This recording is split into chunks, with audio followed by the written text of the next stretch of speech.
mean, I opened my shop just in May, and I opened it with the intention of finally having a hobby that was not a money pit, right? And since then, it's become, in fact, much more of not a money pit, which was really surprising to me. And let's see. I love those snowflakes. Oh, thank you. Those, yeah, almost everything here is now made, like, on one of these laser cutters. Like, those snowflakes were, painted in this fume hood, etc. And I have been also starting to sell in person as well. So I will, in theory, be selling with Made in New Haven on Saturday, but I also did a high school craft fair last weekend that was like phenomenally successful, and I've been hoping to get more into that, so I can also answer questions or try to answer questions about how to get registered as a business in Connecticut, so you are copacetic with the tax people. Yeah, doing it legit. So I started this business very much unexpectedly. I am a board member for a group at Yale called Women in Science at Yale, and we needed a speaker gift. And since I am the engineer in the group, and I was at that point really familiar with Yale's makerspace, which is really geared toward undergrads, I was the only one in the group who knew how to 3D print stuff and knew how to laser cut stuff, and I thought, well, I could make a speaker gift so we wouldn't have to buy just a mug or something. And so I made a really handsome box and a necklace that was estrogen, because our group's logo is estrogen, and also it's one of the, if you're going to go biological, it's one of the more quintessential female things, better than chromosomes, I think, in that regard. And it grew from there. I started on Etsy to basically make back the money that I'd spent on making that gift. And I initially sold to my friends, initially tried to get advertising going on Facebook without a whole lot of success. Read a whole lot. There's an incredible community on Reddit, of all things, for Etsy sellers who will critique what you have in your shop, but give you a bunch of tips on how to do search engine optimization, how to take better photos, all of these things. And while very much procrastinating for my thesis, I'm a grad student in engineering, I took a bunch of time and took better photos. I got a nicer lens for my iPhone. These are all iPhone photos, right? And you can kind of see a progression of things getting slightly better. A lot of these are not the best photos, but some of them they're kind of getting to a point where I'm actually happy with how my shop looks. And as the months have gone on, and especially with the holiday season, the shop has been taking up.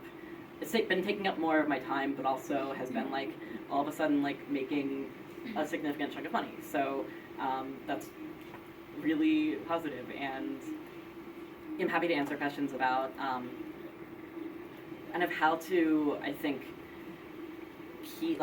I've been trying to build a brand very much around this concept of having science-based objects. So I sell a lot of molecules, I sell a lot of anatomy stuff, etc. And kind of also how to manage custom orders, that sort of thing. So that'd be So I would say, just from a perspective maybe of somebody who's has never used Etsy and trying to get into it, is there something that you wish you had known, or is there a very basic overview you would describe that would describe the experience? So does everybody know Etsy? So it's a shop for crafts, handmade crafts, and everything. Yeah, but they also sell vintage goods, right? Yeah. Furniture, They homemade sell furniture. Yeah, there's a lot of used stuff. Used stuff. Yeah.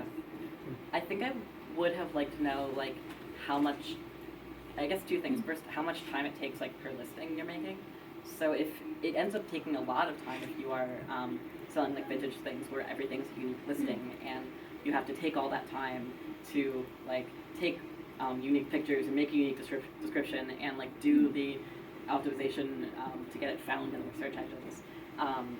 So it ends up being a really good platform if you have like items that can be reproduced, even if they're in small quantity.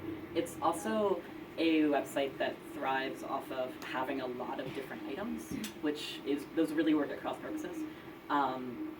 But unlike most businesses, I think where having like a lot of fewer items is generally how you make profit. In marketplaces like Etsy, I've found that having a lot of different items makes it like drastically easier to get found. So if you're trying to like use Etsy as a platform for your handmade goods or for your vintage goods or etc., like you both have to like know that you're going to be spending the bulk of your time not on making stuff, and also if you want to have like a really profitable business, you have to like be thinking of like a lot of different things you can make. So. Cool. Do you think that is like a sense of cohesion, like you have helps to drive sales in the customer's mind? I think so. Like a theme? Or do you think it can be all over the place? Like, I think that shops that have kind of a cohesive look end up looking more professional. Even though this is definitely like a hobby gig for me, keeping like similar backdrops and similar style of item and similar like the style of photography and what you sell really helps. Like I've been actually like I also do like custom orders. Actually, like the next item down here is like very much like not the same as what I sell everywhere else. I make like custom like pronoun and word necklaces for people because I've made them for myself. Because like I'm queer and I've seen that as like a niche that I want. And then people saw that I made those and were like, how do I buy them? And I've been thinking maybe I should, be starting another store if I want to like go that far off of brand basically. And branding ends up being a thing I think about a lot. Okay. can I ask another question? Oh, shoot. Just wondering, I've read, and I don't know if this is true, but I'm assuming it's true, that most things on Etsy are under, well, the ones that sell are usually under the $30 range. And I'm wondering if you have any tips for selling work that's, say, above $30. I actually don't because I don't have anything over $30. Gotcha. Except as that I do as custom work. Yeah, for sure. Yeah, so I'll table that for you. Can you talk about filling the shipping orders and how you've figured that out? How Yeah. much time it takes, whatnot? So most of my business is shipping at this point. There's a very small fraction of it is in-person sales. And basically I like was lucky to find some like packaging solutions that worked pretty well for me. Like I use like the same size box for everything and I make sure that anything I design fits into that box.